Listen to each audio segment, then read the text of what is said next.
Ladies and gentlemen's, audio லான்ச்சில் அடுத்த voice பண்ணக்கூடாதுன்னு சத்தியம் எடுத்துட்டு வந்தேன். பேச வச்சுட்டீங்க, என்ன பரவாயில்ல. எல்லாருக்கும் வணக்கம். என்னோட பேர் ராஜா. பார்த்திபன் மாதிரி இருக்கும் நிறைய பேர் சொல்லுவாங்க. பக்கத்து வீட்டு பையன் மாதிரி இருப்பேன்னு வச்சுங்களேன். எல்லாருக்கும் ஒரே மாதிரி குரல் டோல் இருக்கும், அந்த மாதிரி எனக்கும் ஒரு டோன் இருக்கு. எல்லாருக்கும் வணக்கம். கலக்கப்போவது யாரு, அதில் விஜய் டிவியில் பயணம் ஆரம்பித்து கிட்டத்தட்ட ஒரு 6-7 வருஷமாக டிவி சேனல்ஸில் ஒர்க் பண்ணிட்டு இருந்தேன். அதுக்கடுத்து டிஜிட்டலில் ஒர்க் பண்ணிட்டு இருந்தேன். இப்போ எல்லா நடிகருக்கும் இருக்கக்கூடிய முதல் கனவு அப்படின்றது வந்து 70mm தன்னோட முகத்தை பார்க்கறது தான். உண்மையாக இந்த மேடையில் வந்து யார் சந்தோஷமாக இருக்காங்களோ இல்லையோ, சத்தியமாக நான் சந்தோஷமாக இருக்கேன். இந்த ப்ரிவியூ போடும்போதே என் முகத்தை இவ்வளோ பெரிய ஸ்க்ரீனில் பார்க்கும்பொழுது ரொம்ப சந்தோஷமாக இருக்குது. அதை தாண்டி இந்த ப்ராஜெக்ட்டு நிறைய இன்னல்களை தாண்டி வந்த ப்ராஜெக்ட். எல்லா படமும் அப்படி தான், படம் எடுக்கும்போது தான் தெரியுது அது எவ்வளோ கஷ்டம்னு சொல்லிட்டு. அந்த வகையில் இந்த இடத்துல ஒரு நல்ல கைத்தட்டல் கொடுத்துடலாம் எங்களோட இயக்குனர் நவீத் எஸ் ஃபரீத் அவர்களுக்கு. சத்தியமாக சொல்கிறேன், இந்த மனுஷன் டிரெக்டராக இருக்கிறதுனால நாங்கள் கோ டிரெக்டராக இருந்து இந்த படத்தை எடுத்து முடிச்சிட்டோம். அவர் இன்ஜினியர் இருந்தால் நாங்கள் சித்தால் பெரியாளாக இருந்து அவர் கூட சேர்ந்து வேலை பார்த்துருப்போம். ஏன்னா அவ்வளோ அழகாக ஒரு வேலையை டென்ஷனே இல்லாமல் எப்படி வாங்கணும் கூலாக வச்சுப்பாரு. நிறைய மேடைகளில் அவங்கவுங்க படத்தில் ஒர்க் பண்ணவங்க அந்த டிரெக்டர்ஸை பேசும்போது அது எப்படி ஜாலியாக இருக்க முடியும் அப்படிலாம் யோசிப்போம்ல. அந்த ஸ்பாட்டுக்கு போனால் தான் தெரியுது, ஒரு ஷாக் அப்சர்வர் மாதிரி எல்லா வழியையும் தனக்குள்ளே ஏற்றுக்கிட்டு எங்களை ரொம்ப கூலாக படத்தை சூப்பராக முடிக்க வச்சாரு. இந்த இடத்துல நான் தாராளமாக சொல்லலாம்னு நினைக்கிறேன். இந்த திரைப்படத்தை நாங்கள் 16 நாளில் ஷூட்டிங் முடித்தோம். 2 நாள் பாடல்கள் எடுத்தோம், அந்த கோல்கப்பா சாங். மொத்தமாக 18 நாளில் ஒரு திரைப்படத்தை முடித்தோம். எங்களுக்கு தெரியாது ஒரு படம் இவ்வளோ சீக்கிரம் முடியும்னு. அதுக்கு ஒரு மிகப்பெரிய காரணம், ஓடு ஓடு ஓடு தள்ளு தள்ளு தள்ளு தள்ளு, அடுத்த சீன் வா, போகலாம் போகலாம் போகலாம், என்ன பேப்பரில் இருக்கோ அதை எடுத்தார். ரொம்பவே ஸ்கிரிப்ட்லேயே எடிட் பண்ணார். ரொம்ப நன்றி நவீத் அவர்களே. இந்த படம் எடிட்டிங்காக டேபிளுக்கு போனதுக்கப்புறம் அவர் உழைச்ச உழைப்பு ரொம்ப அதிகம். இந்த படத்தை மக்கள்கிட்ட கொண்டு போய் சேர்க்கணும்னு ரைசிங் ரேப்பரை வச்சு ஜித்தேஷ் கூட இணைந்து இந்த சொட்டை ஆந்தம் அப்படின்ற ஒரு ஐடியாவை கொண்டு வந்து அதை எக்ஸிக்யூட் பண்ணதுலேருந்து ஆரம்பித்து நிறைய விஷயங்கள் பண்ணியிருக்காங்க. அதை தாண்டி இந்த படத்தில் நடித்த நிறைய பேருக்கு இது முதல் திரைப்படம். ஒரு நல்ல கைத்தட்டல் அந்த எல்லாருக்கும் கொடுத்துடலாம். எல்லாருக்கும் வாழ்த்துக்கள். உண்மையாகவே ஒரு ஃபேமிலி மாதிரி இருந்தது. பொதுவாக ஒரு திரைப்படம் பண்ணியிருக்கீங்க, இந்த படம் எப்படி இருக்கும் எல்லாருமே கேட்பாங்க. என்னை கேட்டிங்கன்னா, இந்த படத்துக்கு திரைக்கதை எழுதியிருக்கேன், வசனம் எழுதியிருக்கேன், கோ டைரக்ஷன் பண்ணியிருக்கேன், நடிச்சும் இருக்கேன். என்னடா இவ்வளோ வேலை பார்த்துருக்கேன் அப்படின்னா, நான் விஜய் டிவியில் வேலை பார்க்கும்போது ஸ்கிரிப்ட் எழுதியிருக்கேன், நடிச்சிருக்கேன். டிஜிட்டலில் பண்ணும்போது நான் எழுதியிருக்கேன், நடிச்சிருக்கேன். ஸோ இங்கே எனக்கு வந்து அது பெருசாக தெரியல. ஆனால் இவ்வளோ பெரிய வேலையை ப்ரோ நீங்கள் பண்ணுவீங்க ப்ரோ, தாராளமாக பண்ணுங்க போன்னு தோலை தட்டி பின்னாடி ஒரு பேக்கப்பாக இருந்த நவீதுக்கு தனிப்பட்ட முறையில் ஒரு நன்றியை தெரிவிச்சுக்கிறேன். இந்த திரைப்படம் எந்த மாதிரியான திரைப்படம் அப்படின்னா, நம்ம எல்லாரும் வேலையை விட்டு போயிட்டு ஒரு 9 மணி 10 மணி போல் வீட்டுக்கு ரீச் ஆகிட்டு கை கழுவிட்டு சாப்பிட உட்காருவோம். அப்போ யதார்த்தமாக ஒரு டிவி சேனல் வச்சா ஒரு படம் போயிட்டு இருக்கோம். அந்த படத்தை பாதியில் இருந்தால் நம்ம உட்கார்ந்து பார்க்க ஆரம்பிப்போம். ஆனால் கை கழுவிட்டு படுத்துக்கிட்டு அந்த படத்தோட கிளைமேக்ஸ் வரைக்கும் பார்த்துட்டு தான் தூங்குவோம். ஸோ ஒரு திரைப்படத்தை எப்போ வேணாலும் நீங்கள் உள்ளே போயிட்டு கிளைமேக்ஸ் வரைக்கும் நீங்கள் ட்ராவல் பண்ணலாம் அப்படின்னு வெகு சில படங்கள் தான் இருக்குது. சமீபத்தில் வெகு சில படங்கள் தான் இருக்குது. அந்த மாதிரியான ஒரு திரைப்படம் தான் சொட்ட சொட்ட நினைது. ஸோ ஜாலியாக நீங்கள் உட்காந்து சிரிச்சுக்கிட்டே பார்க்கலாம். ஒரு புன்முறுவலோட தான் திரைப்படத்தை பார்ப்பீங்க. எங்கேயுமே முகம் சுளிக்க மாட்டீங்க. படத்தில் சண்டை காட்சிகள் கிடையாது. ஸோ அது எங்களுக்கும் தெரியாதுன்றதுனால நாங்கள் அதை வைக்கல. இருந்தாலும் இல்லை, ரிஸ்க் எடுக்க வேணாம். எப்பவுமே காமெடின்றது வந்து சீரியஸ் மிஸ்ன்னு சொல்லுவாங்க. செட்டிலேயே இப்படியே இருந்தாங்கன்னா எங்களுக்கே ஆகிடும், என்னோட டைலாக் ஒர்க் அவுட் ஆகலையோ, ஏன் சிரிக்க மாட்டாங்க அப்படின்னு. பட் ஆனால் எல்லாருமே அந்த எடிட்டிங் முடிஞ்சு டப்பிங் வரும்பொழுது எல்லா ஆர்டிஸ்ட்டுமே ரொம்ப என்ஜாய் பண்ணாங்க. மற்றவங்க சீன்ஸை பார்த்து பார்த்து சிரிச்சிட்டு இருந்தாங்க. அதுவே எனக்கு ரொம்ப சந்தோஷமாக இருந்தது. அதை தாண்டி இந்த திரைப்படத்தில் நீங்கள் ட்ரெய்லர் பார்க்கும்போது தெரிஞ்சிருக்கும், விஜய் டிவியின் முகங்கள் நிறைய பேர் நீங்கள் பார்த்துருப்பீங்க. விஜய் டிவியில் இருக்கக்கூடிய நிறைய நடிகர்களை நீங்கள் ஒரு மிமிக்ரி ஆர்டிஸ்டாக பார்த்துருப்பீங்க, இல்லை ஒரு கெட்டப் போடுறவனா பார்த்துருப்பீங்க. எல்லாருக்குள்ளேயும் இருக்கிற ஒரே ஒரு ஏக்கம் தான் நடிகனாக மாறணும்னு. இந்த திரைப்படத்தில் நீங்கள் அந்த கேபி ஆர்டிஸ்டாக நிறைய திரைப்படங்களில் பார்த்துருப்பீங்க. இந்த திரைப்படத்தில் அவங்க எல்லாம் ஒரு கேரக்டர் ஆர்டிஸ்டாக நடிச்சிருக்காங்க. அதுக்கு ஒரு நல்ல கைத்தட்டலும் கொடுத்துடலாம், அவங்களுக்கு வாழ்த்துக்களும் தெரிவிச்சிடலாம்.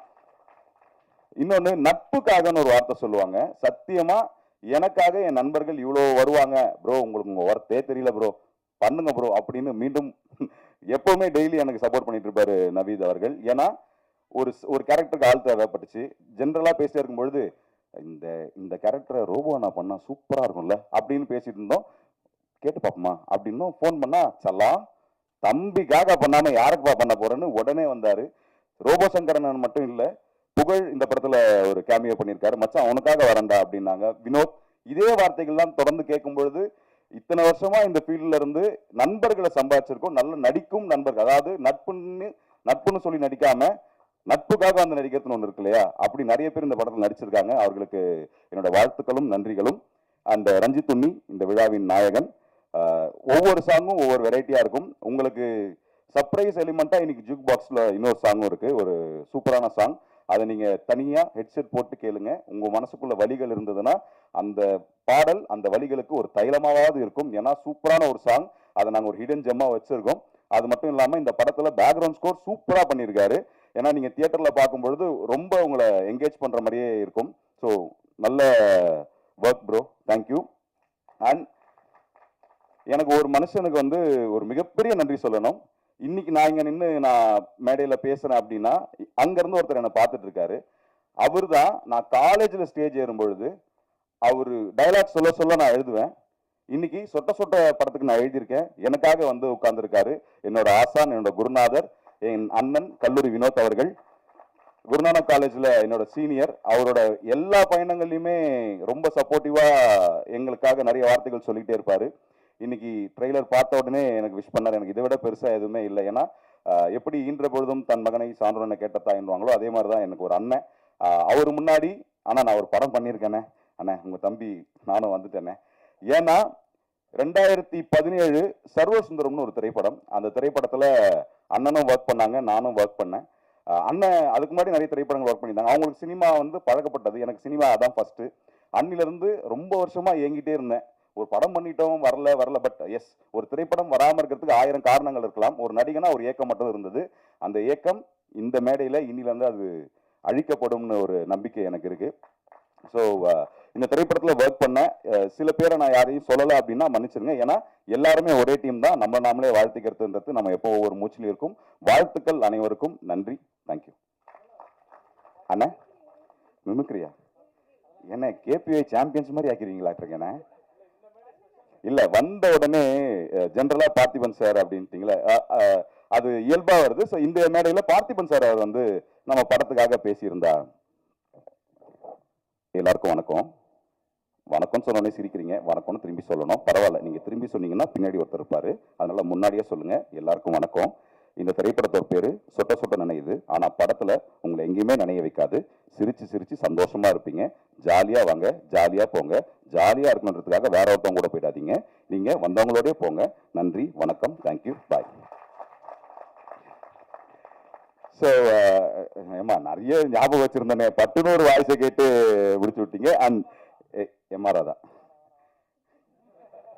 இதுதான் இந்த மனுஷங்கிட்ட பிடிச்சது. அவருக்கு தெரியும் மீட்டர், வேணாம் வாங்க அப்படின்னாரு.